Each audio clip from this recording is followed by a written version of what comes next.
Hello, hello, hello, and welcome to My Empty Hands, a podcast about the martial arts, typically with a focus on Kempo, but this is what I consider one of the bonus episodes, so we are going to chat with our wonderful, wonderful guest here, Samantha Mitling, and yeah, we're going to just get into it and have some chat in here. So how I usually start things off is I just kind of give a rundown of my background. So I started martial. Well, I've always been a big fan of the martial arts, and grew up watching the kung fu movies and Bruce Lee movies and Jackie Chan and all those good stuff back in the day. Fast forward to the early mid '90s, I saw the movie The Perfect Weapon featuring Jeff Speakman, and that started my love for Kempo, and jumped right into that, and got to train for a few years, 2 or 3 years doing that.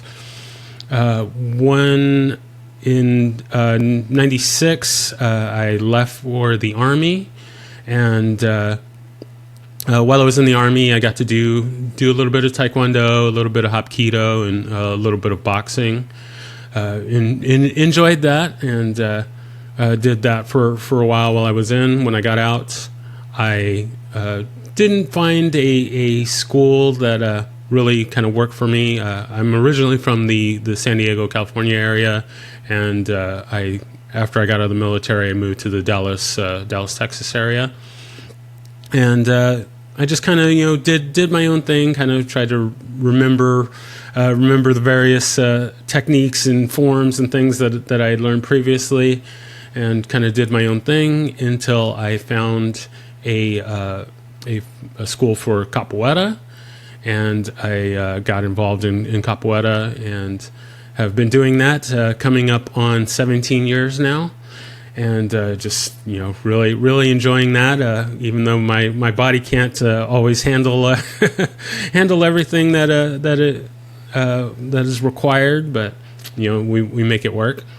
But I always kept my love for Kempo, and found a school about 2 or 3 years ago, and got back into that, and had to do the journey of starting over as a white belt, which. At first was not not great. I didn't love it, but I'm glad that I did. Had to go through that, and working my way back up, and just enjoying that. So that's kind of my story, and sticking to it, and we'll kind of get into some other things as we go along. But yeah, I'm gonna turn it over to our esteemed guest.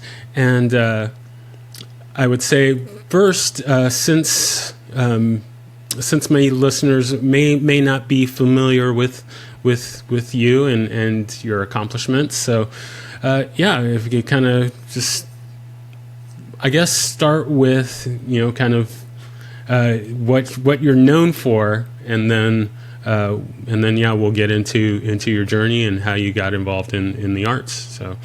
Go ahead and take it away. Awesome. I'm Samantha.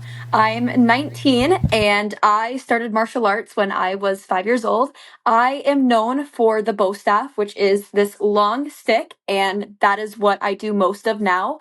I do have a 4th degree black belt in karate, but my focus over the years has shifted to competing. So I travel all over the North America, and I compete at tournaments once to twice a month, and I compete with the bow staff. I am a multi-time world champion martial artist with the bow staff as well. And that's really my background with martial arts. Fantastic. Now, as far as the style, the specific style that you train in is. Karate is what my background is with my black belt. So like a freestyle karate, or essentially, yeah, it's karate. It's like a hybrid between karate and taekwondo. So we have little elements of taekwondo. Taekwondo is very like kick heavy. We don't we're not as kick heavy as like traditional taekwondo schools, but we do have those elements into what we do. So with the punches and kicks and blocks and everything like that. Oh, okay. So yeah, you got started super young. How, what was the catalyst for that? Were your parents martial artists and said you got to do it, or kind of what got started there? Yeah. So my dad, this actually wasn't the reason why I started, but my dad got up to red belt when he did karate. But karate was just so different back then than it is now. Back then he was a kid, but it was mostly adults at the time. So for him as a kid, it just wasn't very fun with all those adults. But I actually got into it because there was a kid in my preschool class that went to the karate school that I end up going to now. And he would always talk about how fun it was and everything. And he just always talked about karate. So I had gone home and told my parents, like, hey, I want to do karate. And I had a bunch of interests and passions at the time. So they were like, let's give it 6 months. She's probably going to forget about it and not be asking about it. She'll want to do dance or something like that. But I was still asking about it 6 months later. So we ended up looking for some karate schools, and then we found a karate school, did my intro lesson, absolutely loved it. I guess I said that I wanted to be a black belt right then. And 13 years later, I still go to the same school. That is fantastic. I can definitely relate to the young person wanting to do all these kind of different things. My nephew did taekwondo for a little bit, but then decided, oh no, I want to do this, and kind of every other day it's, oh, I want to do this instead. I want to do this instead. So to be young and wanting to stick with it is huge. So kudos to you for sticking with it. Thank you. So when did the competition part of your training start? Yeah, so I started competing actually when I was 6. So I was a little dragon, like green stripe or blue stripe. And I competed at my first tournament and I loved it. I always loved performing, and that's essentially what you do with competing. You get to perform in front of other people, and I love that. And ever since then, like I kept on competing. When I was 12, when I was 12 years old, I started to compete nationally. So we went to Chicago, Atlanta, Philadelphia, tried some tournaments there, absolutely loved it. And then the following year, when I was 13, I started to compete consistently the whole circuit, which is NASCA, what I compete on, the North American Sport Karate Association. And I've been doing that now for 5 years. Oh, fantastic. Now, is it just weapons forms, or do you do sparring or any other divisions, or? So I just do weapons. I've never actually competed in sparring. Sparring is not my thing at all. I used to do forms. Are you familiar with Gay Beck? It's like a Korean kata. It sounds kind of familiar, but not super familiar with it. But Okay, I believe yeah. I've heard that For name. for the listeners that have done like a Korean style form, they'll probably know what that one is. I used to compete with that and then some other like empty hand creative forms, but now I just stick to weapons. It's just easier when you're trying to train at a high level to compete. It's easier to be able to focus on one like specific thing instead of multiple things, is what I found out. And so your weapon of choice is the bow. Are there any other weapons that you compete with or that you like, or? Yeah. So I only compete with the bow, but actually before I got started doing bow, I thought that I was going to be into nunchucks, that nunchucks was going to be my weapon of choice, because one of my biggest inspirations, if you guys know Sammy Smith, she did nunchucks. And because of that, I was like, oh, I want to do nunchucks. And then with how our curriculum works, we learn bow first. So I learned bow and ended up falling in love with that. But I can do nunchucks, commas, and sword. I do know how to do all three of those. nunchucks is probably my second best weapon. Yeah. Okay. Okay. Right on. Right on. I like that. Yeah. I've always, I mean, the bow, the staff, has always been one of my favorites. So I can. I definitely am nowhere near your skill level. So, for the listeners, I will put some links to your YouTube videos, and they can just see the amazing work that you're doing there. So, yeah, I've definitely the bow is my weapon of choice. Although I haven't done much as of lately. Certainly, I'm kind of on the, I guess, sort of opposite side on the competing. I actually have not done much competing myself. I mean, really only a handful of tournaments, and never for forms or weapons. I did the sparring side of it, but never got any got any good at it. I kept getting disqualified, so that was disqualified. Yeah, breaking rules or. Yeah, well, kind of my thing was doing kind of the back knuckle reverse punch kind of combination, and in a lot of tournaments, a lot of the open tournaments, head contact or at least hands to the head were not allowed. So, and I would keep forgetting that because I would be used to just kind of our in-house.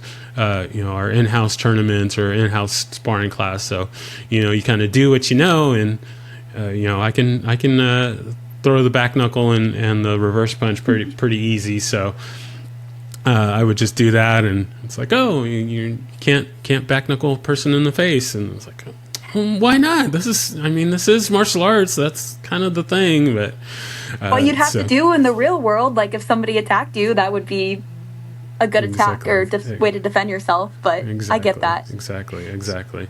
So yeah, I got disqualified a lot, and I just was like, I guess this isn't really for me. I spectated a lot of them, to cheer on my buddies and whatnot, but the competing part of it wasn't really my deal. I kind of toy with the idea of maybe getting back into it a little bit, at least to do the forms part of it. Yeah. Just so that I can say that I've done it, but I don't know if that's really the life for me anymore. Competing gotta leave to the young folk, so they can do all of that good stuff. So right. And I mean, competing isn't for everybody. I mean, there's a lot of people in my karate school that have been doing martial arts for a long time but have never, or they tried a couple tournaments and it just wasn't for them, and that's okay. Also, how you had mentioned about how you did sparring, I actually was the opposite, like you said, and I've never done sparring. Sparring has never been my thing. I actually am a punching bag when it comes to sparring, so that's why I never competed with it. Also, I've had some injuries with it too. So, yeah, no, I can see it. That's just not your thing, and that's fine. That's fine, and maybe it'll change down the road. So, we'll see. So yeah, so with all of the competing, so I know from a lot of those tournaments, of course, I'm gonna date myself, but a lot of the competing led to a lot of martial artists get on the show WMAC Masters. I don't know if you're familiar with that, but it's a show heard of it.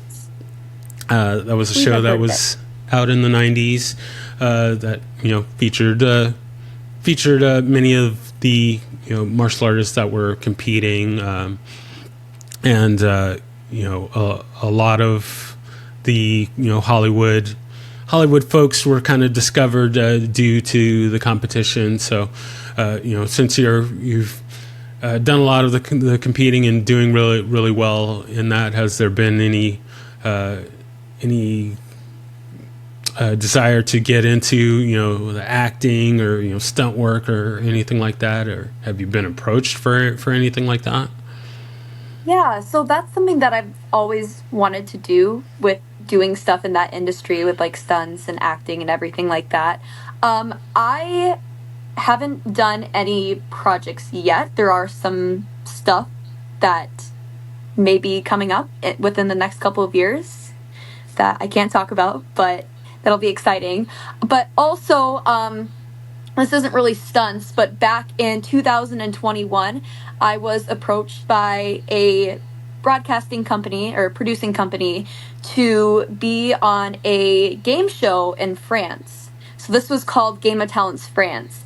And essentially, what I did was I performed my bow routine. But how the show worked was that there was a set of celebrities, and I would come out on stage looking the complete opposite of a martial artist. The goal was to kind of like decoy them in a way so they wouldn't think that was my actual talent.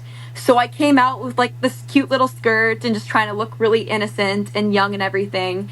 And they had to try to guess my talent. They didn't guess it, came back out on stage, and I did a Kill Bill inspired performance for both staff. So that's really my like film, I guess, my film, what's the word for that? Experience Yeah.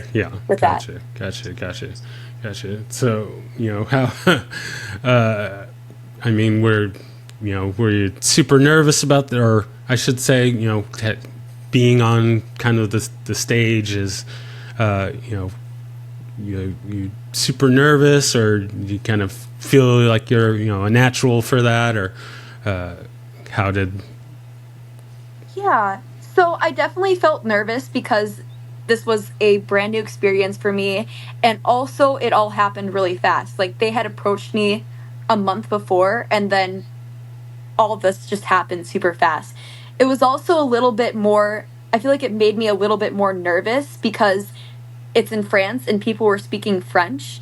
And they had also wanted me to speak in French. That didn't end up happening. I guess they didn't do a good enough job with my French. So they were like, nope, just kidding, you're not doing that.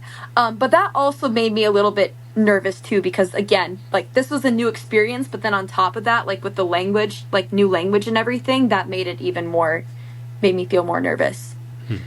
But the performing was fun. I had a really fun time with the host. He actually had a baton twirling background. So after I did my performance, he came out on stage and he did a little bit with his baton and tried to kind of like imitate me with the yells and everything like that. And it was really fun. very nice.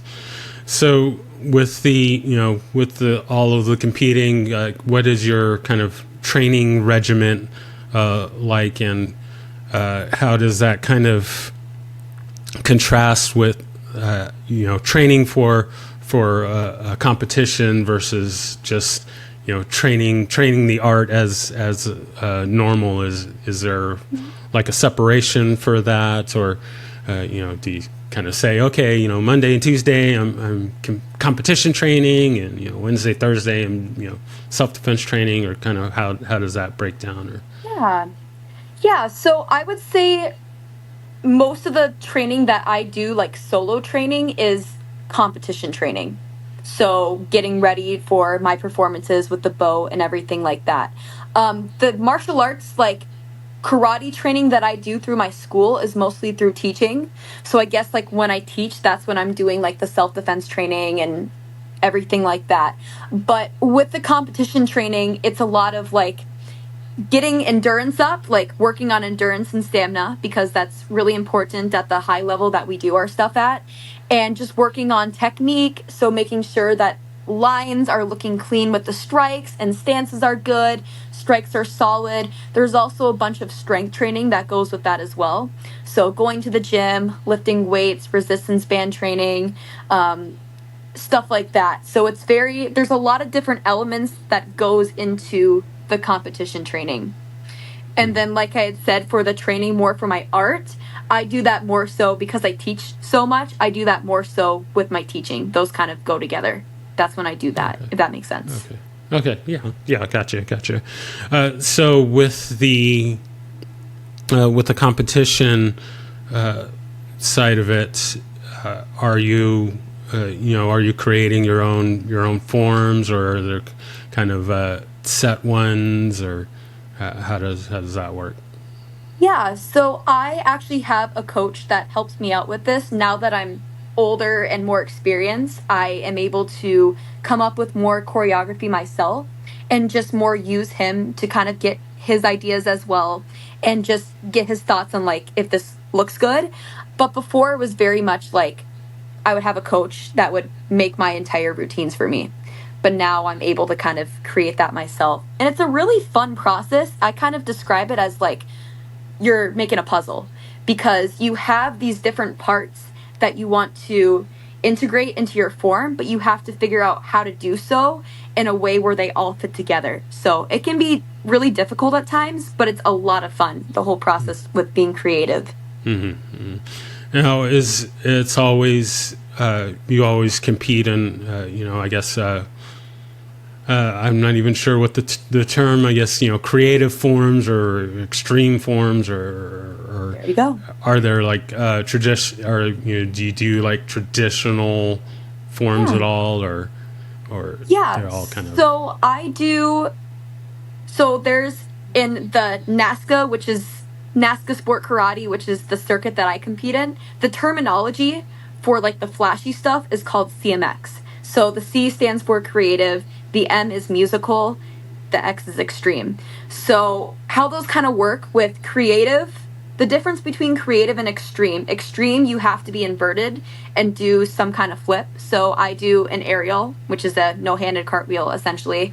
And then in creative, it's more focused on like the weapons work, and you're not allowed to do any of the like flipping, tricking, stuff like that. Musical, you get to do your routine and you have to choreograph it to music. So that's my favorite division. That's a lot of fun. And I also do traditional weapons, so that one is focused on basics. There isn't the flashy stuff. It's just doing the strikes and showing off those strong stances, and I do those divisions. Oh, okay, gotcha. And what song do you use, or is it like a custom mix, or what kind of Yeah. So how that works is most people they actually pick a song that they really like and then they send it into a sport karate music DJ and they'll add beats to it to make it align with the form. So currently right now I use Scream by Usher, but for the longest time my signature song was Soulja Boy, the Soulja Boy song. Oh, gotcha, So gotcha. I use that with my performance. And it's just really cool to kind of see like even though it's not a song that you would expect for a martial arts routine sport karate, but the different beats and stuff that they can put into it to make it sound more intense to align with your form. It's really interesting, that whole process. Yeah. Okay. Gotcha.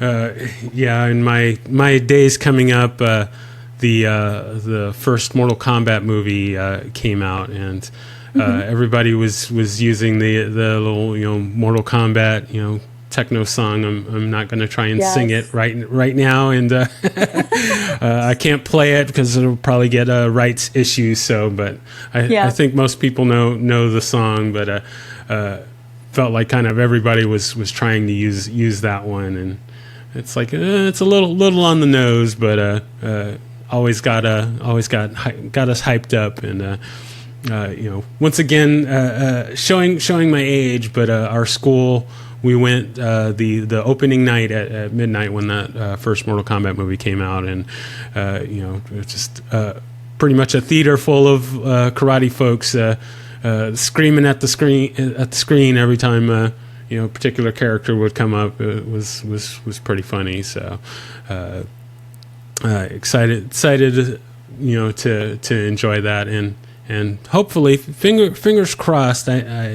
I did reach out to Chris Casamassa, who played Scorpion in that movie, and he has Oh, agreed to be on. So hopefully I'll get him on soon. But we just got to get yeah. that scheduled. But yeah, I'm looking forward to getting some of those kind of folks on there. Also, spoken with Daryl Vidal, who was he was in the first original Karate Kid movie, and Oh, so what part did hope he play in it?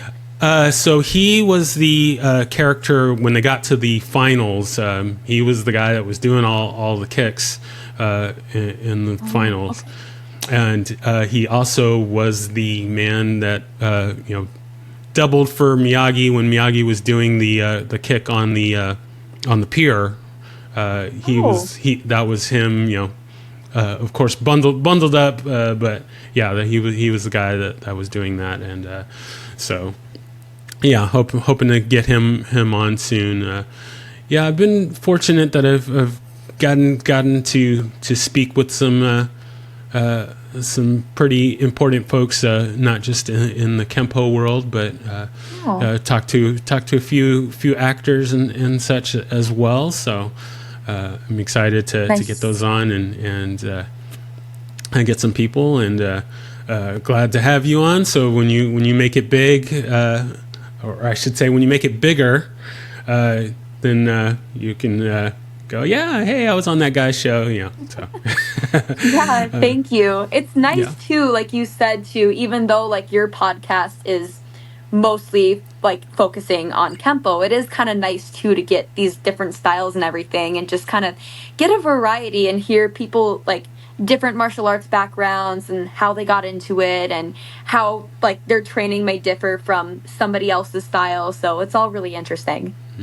Excellent, excellent. So with my training, while I was doing, or I should say, I still do capoeira, but in my years of experience, I taught capoeira and still try to teach capoeira where I can now.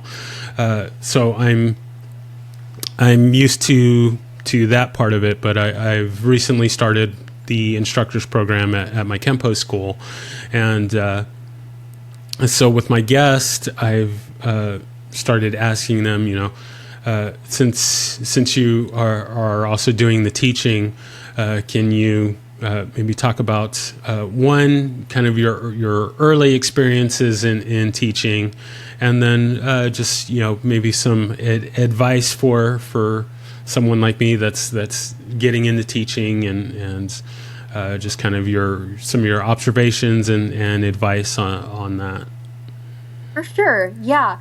I love teaching. I'm just going to start off by saying that. I love teaching and I feel like when you teach in a way you learn more than you did when you were a student because at least that's how I feel because when you teach you kind of gain another perspective because you need to be able to understand the skills to a certain point where you're able to teach other people how to do it.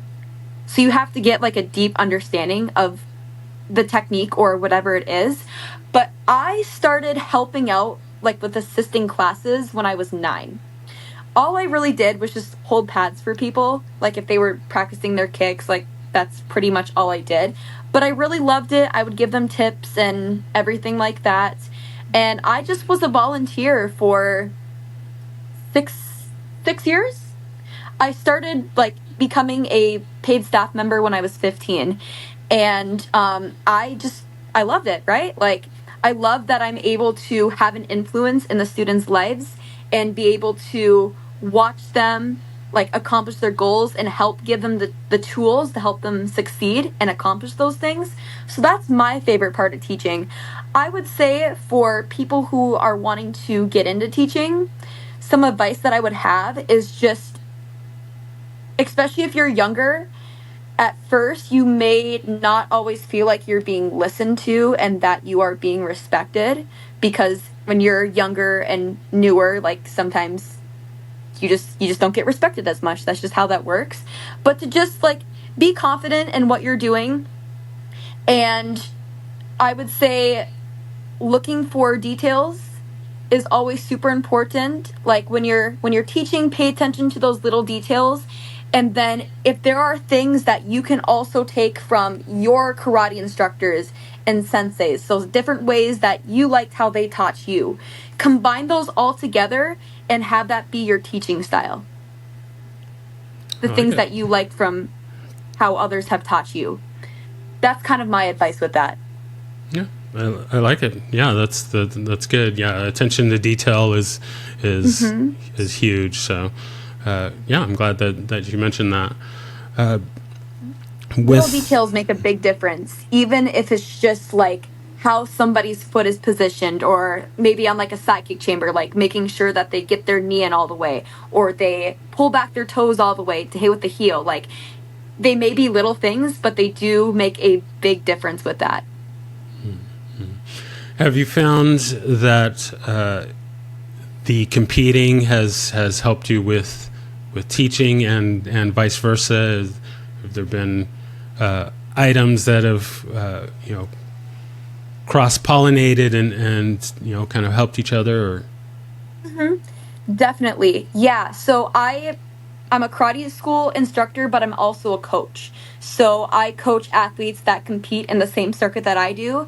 And I feel like being a competitor has really helped with that because I've had my fair share of experiences with not great coaching. And I know also from a competitor's like standpoint, like what things that I needed to help myself be successful. And I'm able to do that with my students. So I feel like with my experiences with that, I'm able to help give them a better experience. I know, like, for myself, what things worked for me. Um, I know that I was one that obviously needed criticism because that's how you get better, but I also occasionally like needed a reminder that hey, you're doing good, like this is looking good, you're getting better. So I try to do that with my students too, and just with being patient with them, and those are things that have helped me as a competitor, so I'm able to kind of give that back to them with my coaching and teaching. excellent, I like it. So, so you're probably you're probably the youngest person that has been on my show so far. So, I get that a lot. good to be young. How I miss it, but so I'm curious to get your perspective on. So when I was coming up, and many of the people that are probably listening, we got our start from things like the original Karate Kid, and Hmm. there is the society was a very very different place 10, 20 Yeah. plus years ago, and so now with kind of I don't know with people, especially young people, which older people are guilty of this too. So I'm not going to try and come down on the young folks, but Hmm. there's more of a people are kind of just focused on themselves and not really into kind of interacting with other people and being social with other people. And I'm curious as to your perspective on kind of, I guess, how young people see the martial arts now, and also kind of with the advent of the MMA, and there's more of this focus on, I guess, getting the attention over being involved in the art, and is I mean, is there kind of a general interest, appreciation for the martial arts now? I mean, like, is it difficult to kind of get the young people in and kind of keep them in, and get them interested on the not just being able to fight or do flips or things like that, so they can get on YouTube and get millions of views, that sort of thing. Like, is there still a sense of people want to get the discipline and the grit and those kind of core values? Kind of what is the landscape like for young people coming up now? Yeah. So if I'm understanding your question correctly, I've definitely noticed a shift from from when I started martial arts to now with some of the younger students who are coming in. Um, just even like respect wise. Like they don't have the same respect for the art and with the instructors. And I kind of feel like personally sometimes that a lot of our students that we have, and younger people doing karate, a lot of it is their parents wanting them to do karate to learn self-defense, but not the kid actually wanting to do it.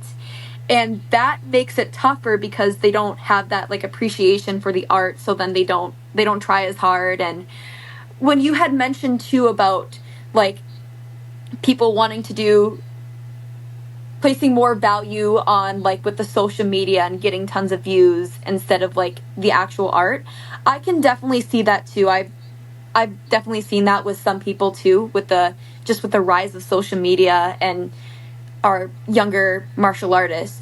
But it is really interesting, just that shift with not appreciating the art as much. And I feel like if part of that too just might be with how society has changed. But I feel like definitely like with the lack of respect and just not understanding the value, and like with martial arts too, even like not taking things seriously. We teach martial arts to, part of the reason is to defend yourself in the real world, and not a lot of them understand that. They don't take it seriously, the younger ones, compared to some of our like older adults. And I've definitely noticed that too. That's tough to watch as an instructor, and just with doing karate for as long as I have. Did that answer the question? Yeah. Okay. That was that spot on. Okay.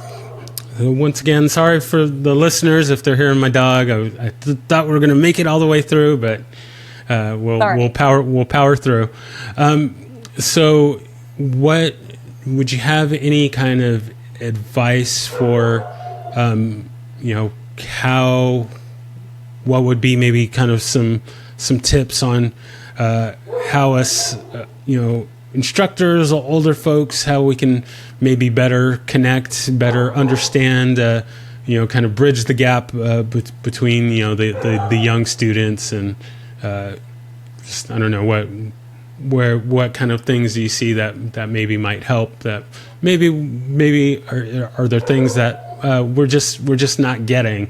I look at my nephews, and there's a lot of times it's like I don't understand your thought process, and I don't know, maybe is there something you could kind of help us out with. I know it's kind of a weird question, but I don't know, just what are kind of your thoughts of maybe how we can connect better with the adults and the children. And Yeah, no, and I'm younger than you guys. I'm 19, but there are definitely like when I'm teaching classes, there are a bunch of times where I'm just like, I do not understand where you're coming from with this, and what's exactly going through your brain, and how you're processing the stuff, and why you think this way. Like I kind of am the same way a little bit. Um when you mean by like connecting with the younger students, do you mean in the way of like their lack of value, or just like for the art, or what do you kind of mean by that? yeah, I would say, how, getting that respect part of it. So, like when I came up, it didn't matter who the adult was. If you saw an adult, you showed them respect, and I mean you essentially feared. And I wouldn't advocate, having young people be afraid of adults, but there's definitely a sense now where it's just like, oh well, you can't, you're not my supervisor. You can't you can't tell me what to do. And I'm not sure where that disconnect of, like this is an adult. They've, even if they're, they're not your parents, or not your teachers or whatever, they at least have some experience. They have experience about life, and I feel like young people now are not are just that has no currency to them. They're not interested in that at all, and it's just, I know it all. And when I was young, I thought I knew more than I did too.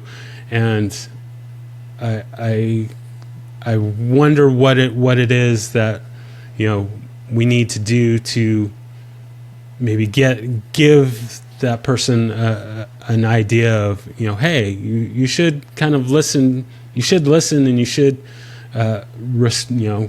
get some respect and be open to hearing advice and information. So is Yeah. there things that that we could do that may help open up those lines of communication, maybe? Yeah, it is so tough with some of these kids. They don't understand that. And when you had mentioned about how when you were younger being in a way like afraid of the adults, like I was the same exact way. When our grandmaster instructor would walk out on the floor, it was like lips were sealed, like we knew that we needed to focus and get back to work because we respected him. But like I kind of see now sometimes too where like the grandmaster will walk in and like that doesn't happen. As in respect wise for the adults and being able for the students to be able to kind of like respect their knowledge and their skill. Something that I've kind of learned a little bit, and some of my coworkers do this as well, they're older than me. If a kid starts not like appreciating our knowledge and understanding like that we've been doing this in our experience and everything, we will actually do the stuff with them. So let's say like they'll start saying like, "Oh, well, you don't know this. Like why would you know this?" We will start doing the movements or warm-up activities, whatever it is with them.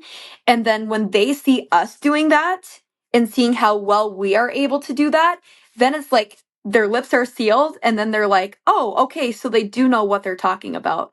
So sometimes like showing and being an example just so they can see it, because sometimes like if they are able to visually see it, then they're able to understand a bit more instead of us just saying like, well, yeah, I've been doing martial arts for 13 years, I'm a fourth degree black belt. They need to actually see us doing it, and then it helps them gain that level of respect of it. That's from my experience what I've noticed.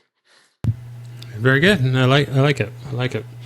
All right, so we're gonna move into our lightning round here as we Oh, okay. close in on finishing out today.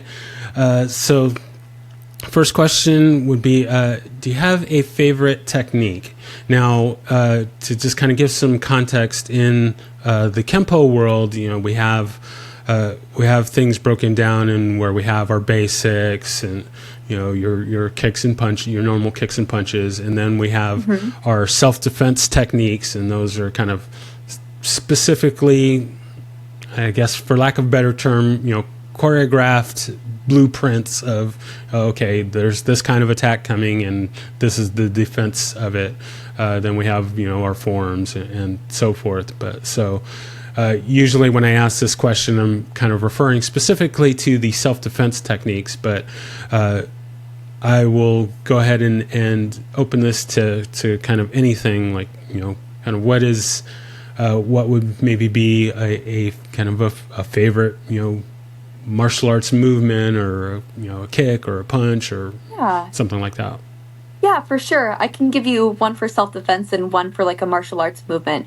I would say that my favorite self defense technique is when somebody goes and grabs you in a full Nelson, where you wrap the arms up and behind the neck.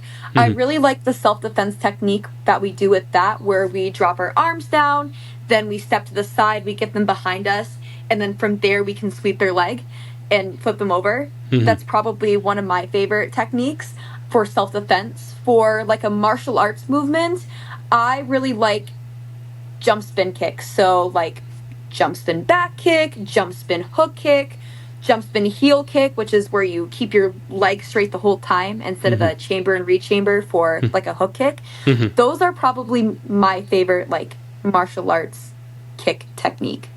Yeah, very nice. I like it. Yeah, I'm big fan of the spinning hook kick and the jump spinning hook kick. Get a lot of power with it. Yeah, haven't done one in a while, so I'm gonna need to do that. Gonna need to stretch liberally first, and then I feel you on that. Get into that. Yep. Do you have a favorite form? And this, I guess, the listeners are probably gonna need to do some homework if you mention the name of traditional taekwondo or karate form. But just do you have like a favorite form? Yeah, I would say that my favorite like traditional karate form is probably Gaebek, which I was explaining a little bit earlier. With Gaebek, you can look it up. It's a pretty universal Korean form, and you just really get to show off your kicks and your stances.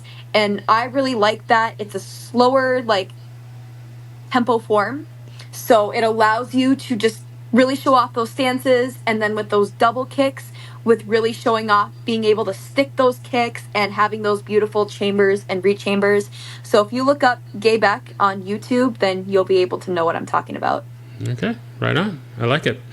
Okay, and then our final question, if there's anyone that you could train with, living or dead, fictional or non-fictional, who would that be? Oh, that's a really good question. I'm going to have to say Bruce Lee. I feel like a lot of people may say the same thing, but I'm going to have to say Bruce Lee. Just very nice. He was incredible with his skills and would love to train with him. Excellent. I like it. Well, yeah, I thank you so much for being on with me here. Thank you for having me. I'm so glad that you agreed to be on, and I enjoyed hearing your story, and we'll definitely have to do this again sometime.